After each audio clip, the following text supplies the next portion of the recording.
Konnichiwa, friends.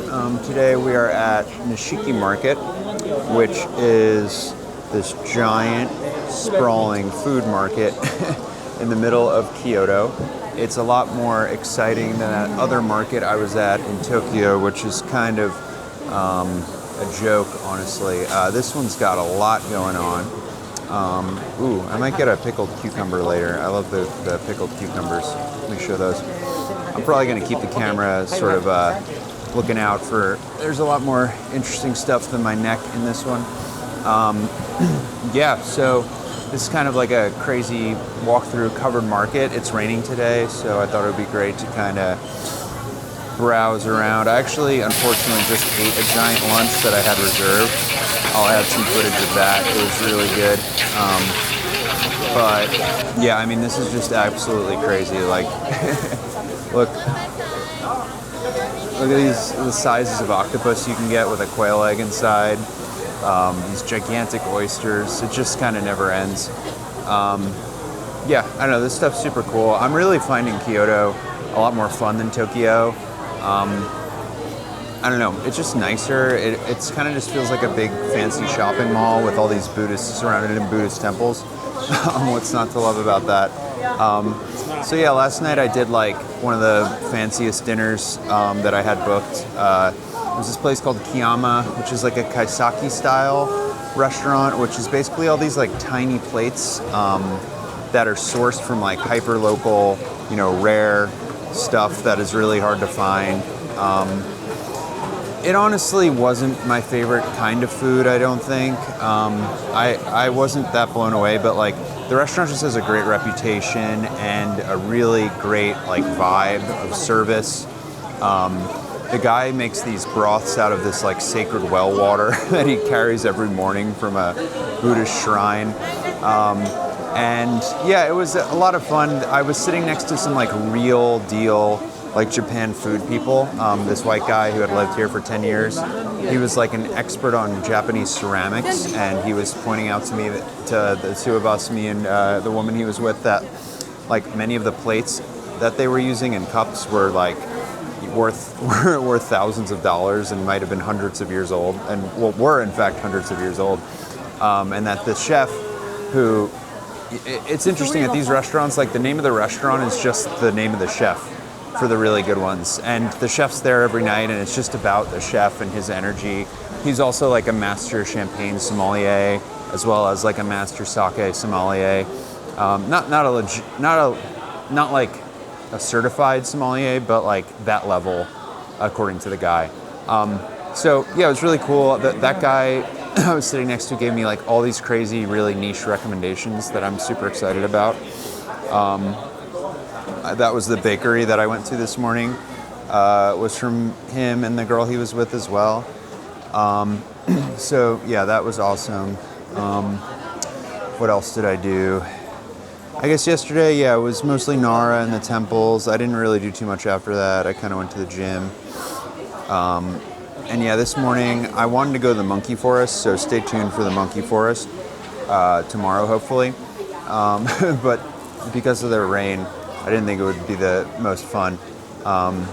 So yeah, I decided to... I hit a couple covered temples. They're sort of a pain. You have to like take your shoes off at a lot of them. I'll splice in some footage. You weren't allowed to film, so I had to sneakily film. But there was this massive hall I went to with like over 1,000 of these bronze Buddhas that were like really, really cool. It was one of the coolest shrines I've seen here for sure. And then I went to this other like kind of rainy, more spread out Zen temple. But yeah, overall, morale remains high. The only thing I've been sort of stressed about is I really want to squeeze in, like, there's a couple restaurants I'm trying to squeeze in, and I unfortunately just, like, need to force myself to eat more. Or, I don't know, not unfortunate. I'm trying to work on my iron gut, but I'm still having trouble having, like, I don't know, multiple lunches, which would be really great. I feel like you really want to squeeze in 2 lunches or 2 dinners here, because there's just so many great great things to eat. Yeah, you can see kind of the rainy vibes here. Oh, what are these? Ooh, let's see what she's cooking up here. Those are whole chicken thighs. Other sort of crispy grilled or fried chicken. I think there's a Wagyu spot here. Yeah, you can see some of the like samples of Wagyu and stuff. And then here we got like a pancake joint. These little fish-shaped pancakes are probably incredible. I probably should have just eaten lunch here. That's what sucks about making reservations for everything in Japan. It's that like you do want to be spontaneous, especially when the weather kicks off, or it's because the weather's been changing so much. You can't even really like plan around it, even like a day in advance. A lot of days it said it was going to be rainy, but it ended up being sunny, so I went and did something else. But then if you've got certain lunches booked, it can be a pain in the ass. But yeah, I mean, what else was on my mind? It's funny, I was mentioning like how many French people there are in Kyoto. Again, it's really just because like the two cultures are very similar in a lot of ways, and there's kind of evolved like a strong love language between Japan and Paris. Like the Tokyo Tower and the Eiffel Tower look almost the same. There's a ton of tourism between the two of them. And it's because, I don't know, there's sort of attention to detail, snobbery, love of like food, sourcing fine foods and stuff like that is a really, just something they definitely share. So there's just like tons of French tour groups around. And tonight I'm eating at a French restaurant that came very highly recommended from a Parisian friend. So yeah, excited about that. I'll splice in some footage of both the crazy lunch that I had, as well as the temples I went to today. And yeah, I'm still, I'm keeping my eye out for cute gifts always.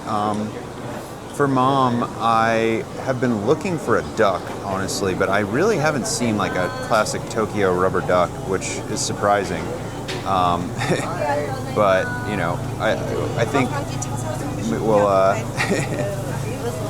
we'll be able to maybe find something at some point. I'm sure there's got to be one rubber duck in a kimono somewhere in Kyoto.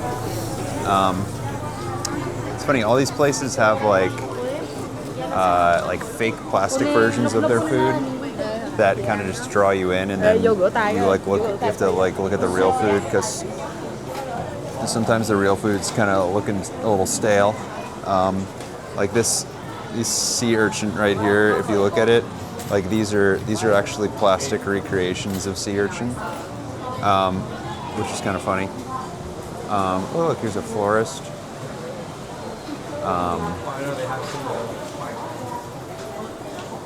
Some cool cups, kind of a tourist trap. Yeah, I've got a couple like food items still on my hit list. I got to try ramen. I got to try soba noodles. But yeah, overall, still having fun. Thanks for tuning in.